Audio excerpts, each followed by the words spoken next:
Este año, dijimos en diciembre, iba a ser un año de bajo crecimiento con alta inflación. Esa es la perspectiva. En ese marco, al Perú le estaba yendo relativamente bien. Habíamos crecido más que el resto en América Latina y teníamos menos inflación que el resto en América Latina. Eso no quiere decir que la gente en el Perú estuviera contenta, ¿no? En el Perú, yo creo que en el Perú nunca hay nadie contento, pero eso es otra cosa. Pero creo que había mucho malestar en el Perú, pero lo que había era un crecimiento bueno y una inflación baja. Cuando de pronto comienza la guerra. Ahora, el tema de la inflación, antes de entrar a la guerra, recapitulemos sobre la inflación. La inflación existe antes de la guerra porque hay un problema de asincronicidad de la producción. Tú tienes fábricas que cerraron en un momento, reabrieron en otro momento, y como estamos con cadenas globales de valor y con el principio de la entrega justo a tiempo, en el momento en que no hay entrega justo a tiempo, algunas fábricas dejan de producir. Y entonces hay un problema de oferta de bien final. Y eso sube los precios. Eso no solamente sube los precios, sino genera un problema de logística. La logística se refleja en barcos que están en colas en los puertos de Estados Unidos y de China.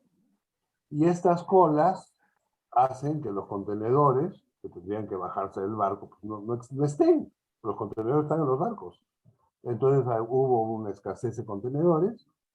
Todo esto se sumó y resulta en alza de precios de línea blanca, automóviles y ese tipo de productos.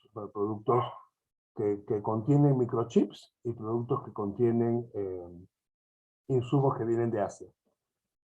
Sobre esto, ahora tenemos dos problemas.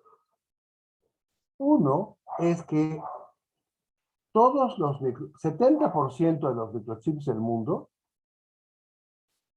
o 60 por ahí, está en el artículo que sacamos en el Novela está.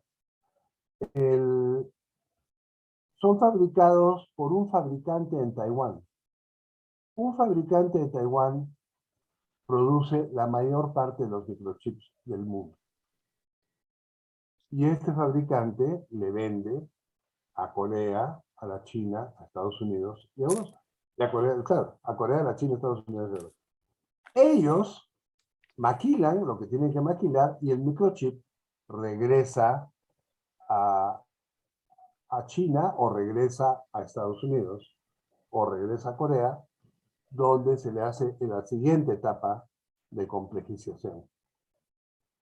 Y así se va armando un microchip más potente, ¿no? Entonces el microchip viaja muchas veces por el mar o por el aire y se le hace un proceso en el otro lado.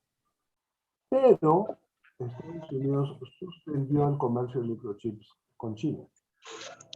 Entonces, tienes un problema de que los microchips salen de Taiwán, van a Estados Unidos para su elaboración, pero no van a China.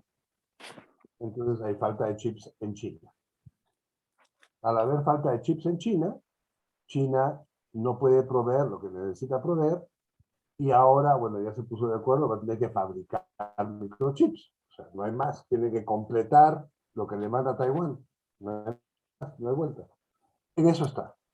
Ahí tenemos un elemento de inflación por falta de oferta de productos finales de bienes de consumo. A esto vamos a agregarle que los microchips se dibujan con gas neón y que el fabricante de gas neón más grande del mundo está en Odessa, en Ucrania. Entonces, ahora, tras cuernos palos, ya teníamos un problema de suministro de microchips por las razones que ya dichas. Ahora metámosle que encima el proveedor al fabricante mayoritario no le puede proveer gas neón. Entonces, si ya había un problema de entrega de automóviles y licuadoras y esto, pues imagínense lo que viene, ¿no? Ese es un problema mayor. Y ese es un problema mayor que va a impactar sobre el empleo. porque finalmente las fábricas que utilizan los insumos no van a tener los insumos para fabricar. Entonces, no van a abrir. Y esto yo creo que va a ser un problema. Eso es un lado. Lo otro, que fue una noticia también, fue que la zona de guerra de Rusia y Ucrania, esta zona de guerra es una zona de producción de cereales. Un tercio de los cereales del mundo vienen de esa zona, la zona donde está la guerra, que es el lado de Ucrania que está hacia Rusia y el lado ruso que está hacia Ucrania. Ahí se produce el 30% de los cereales del mundo. En el momento en que estos cereales no pueden salir a Europa, ni pueden tomar barcos porque los rusos no pueden vender, entonces tienes un problema de oferta en Occidente de cereales. Quien está comprando los cereales es China. China compra los cereales y los cereales viajan por tren a China, por tren. No van ni por barco ni por ningún otro medio, van por tren. Y no pasan sino por la frontera de Rusia-China. Y el problema con eso, ha advertido el director de la FAO, el director general de la FAO, el problema con eso es que China está copiando cereales físicos y se puede convertir pronto en el principal proveedor de cereales del mundo porque ellos tendrían los cereales. Y ahí viene mi tema. Ahora sí vamos a entrar en mi tema.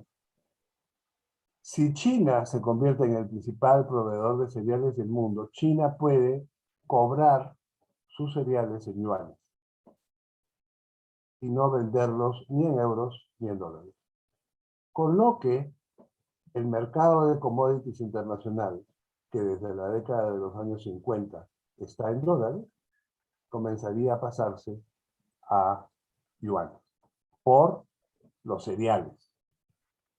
Ahora vamos a complicar la cosa, porque no solamente produce la zona de Ucrania y Rusia cereales, sino que produce gas y petróleo.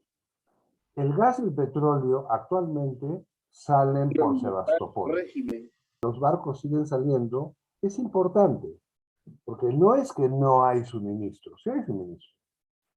Hay suministro de gas y hay suministro de petróleo a Europa, ambas cosas. Las cuentas para pagar el gas y el petróleo no han sido congeladas. Eso está ahí. Pero en ese marco, Rusia ha dicho, yo quiero que me paguen en mi casa. Yo quiero facturar en rublos desde Moscú y a mí me pagan en un banco en Moscú. Yo no tengo por qué utilizar otro banco, lo cual es estrictamente correcto. Porque ¿para qué vas a utilizar otro banco si tienes el tuyo en tu casa? Entonces, págame a mi cuenta en el banco aquí en la esquina continental. Tú estás vendiendo, a ti te están pagando. Tú tienes derecho a decir en qué moneda te paga y en qué banco te paga. Y eso es lo que ha hecho. Y al hacer eso, ha cambiado el orden internacional monetario. Porque, y es ahorita, hoy día lunes, ese es el tema. Porque ellos han dicho, mira, a mí la congelación de las cuentas me tiene sin cuidado y los tiene sin cuidado. Claro, les impide pagarle a los productores de vino italiano y a los franceses y, en fin, y a los alemanes que producen las salchichas. No pueden, porque el dinero está en la cuenta, pero están congeladas las cuentas. Pero las reservas internacionales de Rusia están en China, no están en Occidente. Y en el momento que tú dices que vas a cobrar en tu casa, lo que vas a hacer es acumular reservas internacionales en tu banco central, con lo cual le vas a dar más estabilidad a tu moneda, uno, y dos, vas a colocar como moneda de precio internacional del petróleo y del gas al rublo. Sumen ustedes lo que está pasando con el yuan y los cereales, métanle lo del rublo con la energía Y entonces, de pronto, lo que ha venido pasando en las últimas 2 semanas, 10 días, ha sido que Arabia Saudita dijo, y habrá que ver si lo hace, Arabia Saudita es el principal comprador de armas de Estados Unidos. Es el brazo extendido del ejército estadounidense en Medio Oriente. Sin embargo, decidió que ellos van a vender su petróleo en yuanes. Y lo anunció. No sé qué más va a pasar, pero lo anunció. Y lo otro que dijo es que su comercio con Rusia lo haría en rublos. Entonces tienes tres componentes: el mercado de energía ruso, el mercado de cereales chino y el mercado de energía árabe saudí.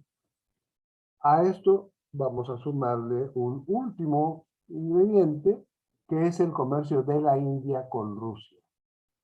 La India ha sido aliada de Rusia como una cosa natural para impedir las invasiones chinas de la India. Esto es una cosa histórica, viene desde los años 40. La alianza con Rusia es una alianza muy vieja, es previa incluso a los años 40. Y en esa alianza dijo Modi, que es pro-occidental, pro-Trump, digamos, es un tipo de extrema derecha, dijo que ellos iban a comerciar con Rusia, iban a comerciar en rublos y en rupias. Entonces, ¿qué es lo que se está configurando? Un sistema internacional de comercio en moneda nacional, que ya existe en el sur, ¿no? Entre los 5 países del Mercosur, ellos operan en moneda nacional, pero ahora en Asia. Los países asiáticos están operando con sus monedas y Occidente en dólares. Esto es una parte del diseño bipolar que está emergiendo de este conflicto, que todos decíamos que para allá iba la mula, que probablemente con el tiempo este sería el camino, que habían señales, porque la volatilidad del dólar era grande y por eso se habían inventado el Bitcoin y las criptomonedas. El hecho es que se precipitó en 2 semanas. Esta guerra precipitó algo que ahí estaba, y como esas bombitas que le tiran a la nube para que llueva, así. O sea, llegó la crisis de Ucrania y de repente lo que ya estaba ahí, llovió.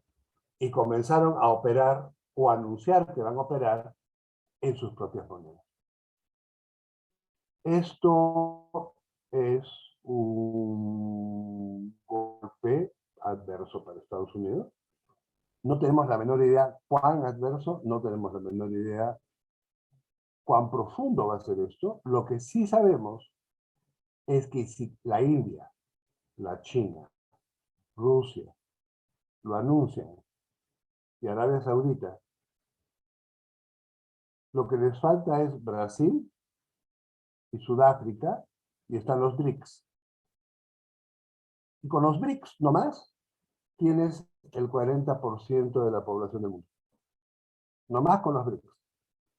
Métele a eso los demás países del bloque oriental, porque el bloque oriental es un bloque, es el bloque que constituye la organización para la seguridad de Shanghái, ¿no? Para la cooperación para la seguridad de Shanghái.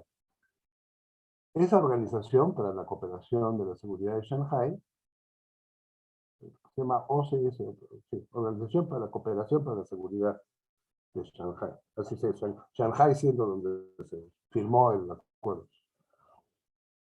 Esa es la OTAN de Oriente, que incluye a la India, pues la India se quitó al último minuto. China, Rusia, las repúblicas exsoviéticas y otros países del Asia, ¿no? Corea del Norte y otros países de Asia. Entonces tienes un bloque asiático que tiene un núcleo militar Ese núcleo militar está evidentemente liderado por Rusia, clarísimo.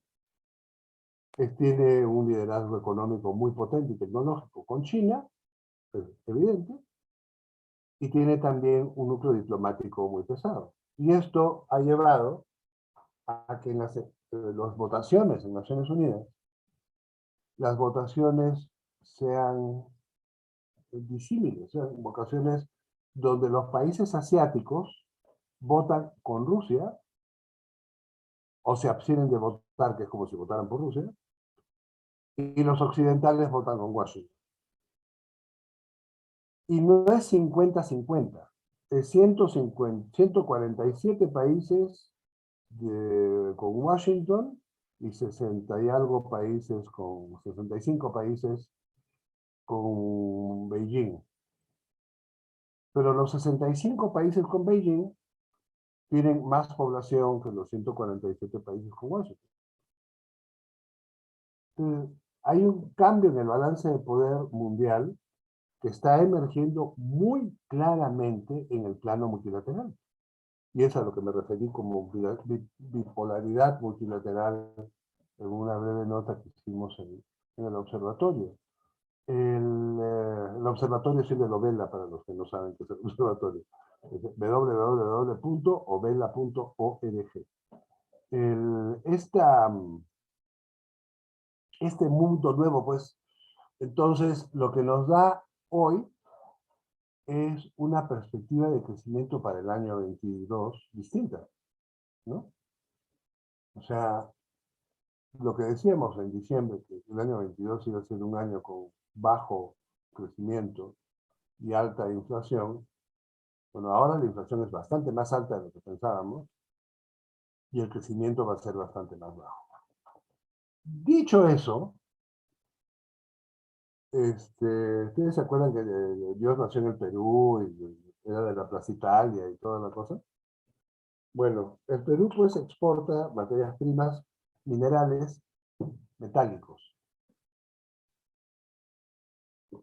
Los minerales metálicos están en altísima demanda y tienen los precios por las nubes, como el petróleo.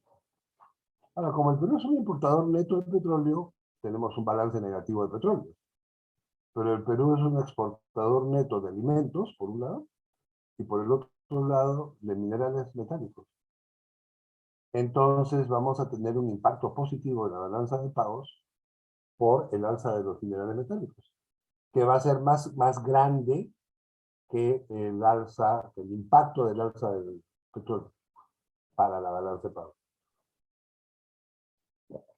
Entonces, en términos de crecimiento, al Perú le va a ir más o menos bien. Lo que pasa es que es un crecimiento, el crecimiento peruano es un crecimiento que no genera empleo. Pues. No tiene por qué generar empleo. Las minas no generan empleo, generan exportación. Y generan crecimiento económico por las exportaciones, pero no generan empleo. Generan ingresos fiscales, pero no generan empleo. Generan alguna actividad indirecta, pero lo que se llama empleo así directo, no. Y la economía peruana, esto ya lo viene viviendo hace rato. Lo que pasa es que cuando hay una recuperación después de una caída como la que hubo el año 20, todo el mundo espera que algo fundamental cambie. No, nada fundamental ha cambiado. Nosotros tenemos un patrón de acumulación basado en la minería y en la extracción. Y ahí está. Lo que genera más empleo en el Perú es la agroexportación.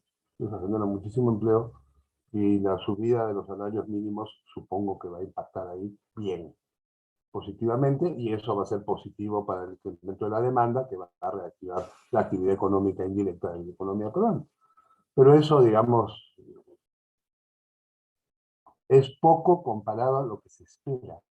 Pero aquí lo que hay es un problema entre la expectativa de recuperación y lo que va a ser la recuperación real, que va a ser una muy buena recuperación comparada al resto de América Latina, pero para los peruanos no será suficiente. A pesar de que es un número alto, van a decir, no, esto no es suficiente porque no hay suficiente empleo. Sí, pues que estás midiendo crecimiento económico, no empleo. Y con algún entrevistador en algún radio en el Perú tuve una discusión sobre eso, me decía, es que usted no entiende que tenemos una crisis. Me decía, usted no entiende que el mundo está en una crisis y que el Perú está mejor que el resto. Está bastante mejor que el resto. Y eso, digamos, entender eso y entender cuáles son los límites reales de manejo que tiene la economía peruana, ¿no? O sea, mientras, yo sigo creyendo, que creo toda la vida, tenemos que articular la economía para adentro más. No puedes prohibir las importaciones, pero sí puedes articular más tu economía. Y lo que pasa es que eso toma gente que lo haga, eso no lo hace el Estado. Eso toma empresarios. Y empresarios es lo que el Perú no tiene. Como también he dicho numerosas veces, el Perú pues no tiene burguesía. ¿No? O sea, emprendedores que van y hacen, no. Los emprendedores peruanos son discursivos. O son como Dionisio Romero, ¿no? Abusivos. Es decir, entonces yo creo que tenemos un problema ahí. Ahí está el problema. Y yo creo que el problema de la inflación sí nos va a pegar duro, porque el costo de la energía ha subido mucho y este manejo, pues, de no dar subsidios porque distorsionan el mercado, es una pésima idea. Pues tienes que dar algún subsidio en algún momento para impedir que la población en su conjunto sufra el impacto de algo que va a durar quizás 3 o 4 meses. Y después los precios van a volver a su sitio. No sé si a su sitio original, pero van a volver más abajo de donde están ahora. Eso lo pudo haber hecho el gobierno peruano como lo ha hecho el gobierno mexicano, ¿no? El gobierno mexicano ha mantenido el precio de la inflación, el precio del petróleo en su sitio y le mete 1% del PIB a través de los impuestos que deja de cobrar. Entonces deja de cobrar impuestos y entonces no se nota. El precio sigue igual en 20 pesos 15 el litro, son 80 pesos 60 el galón. 80 pesos 60 el galón, de 5, no sé cuánto. El precio en dólares son $4 galón, más o menos. Y se ha mantenido sin moverse. Subieron la gasolina más cara, la de 90 que es de 91 octanos. Esa sí ha subido a 25 pesos. Tampoco ha subido todo lo que tendría que subir. Pero con eso, el impacto inflacionario está frenado. No obstante eso, la inflación en México está en el borde del 8%. Está un punto y medio encima de la inflación en el Perú, a pesar de haber controlado el precio de los combustibles. Y la razón de eso es que en México los alimentos son todos importados. México exporta alimentos, pero importa canasta básica y la importa de Estados Unidos. Y entonces la importación de trigo, de cereales, la importación de carne, la importación de leche, la importación de lo que ustedes quieran, viene del exterior, porque es más barato que la producción adentro del país, y se fregaron, pues, porque los precios comenzaron a subir, derechito se fue a la canasta básica. En el Perú creo que no es el caso. La canasta básica no depende tanto de importaciones de alimentos. Sí depende del cereal importado, pero no depende tanto. Entonces la inflación no se ve tan afectada, ¿no? En fin, ese es un panorama, tratando de no perder el hilo porque son muchos temas, pero ese es un panorama de cómo está la cosa. Yo supongo, porque no hay mal que dure 100 años ni cuerpo que lo resista, que esta guerra va a terminar más pronto que tarde en algún tipo de acuerdo. El problema con la guerra no es cómo comienza, sino cómo acaba, ¿no? y tienen que acabar con un acuerdo de paz de algún tipo, eh, porque de otra manera los rusos van a tener una resistencia interna en Ucrania y eso va a ser perpetuo. Entonces, a los rusos que saben eso no les interesa. Y por el otro lado, si se van del todo, es una derrota, lo cual no pueden aceptar. Entonces, lo que van a hacer, me imagino yo, es llegar a algún tipo de acuerdo sobre las zonas donde se habla ruso, no sé yo, y dejar una pequeña tropa en algún lado, digamos, llegar a un acuerdo de paz, y cuando eso pase, los precios internacionales volverán a su sitio. Y cuando eso pase, las sanciones económicas estadounidenses se suspenderán, y sobre todo las europeas, que son las que importan. Las estadounidenses no importan tanto, son las europeas las que importan. Y eso normalizará el gas. Eh, yo espero, por el bien de Alemania, que pongan a funcionar el gasoducto que está terminado y que todo lo que tienen que hacer es echar la llave a andar. Pero habrá que ver cómo están las presiones desde Washington. Así es que, en fin, yo ahí los dejo para preguntas.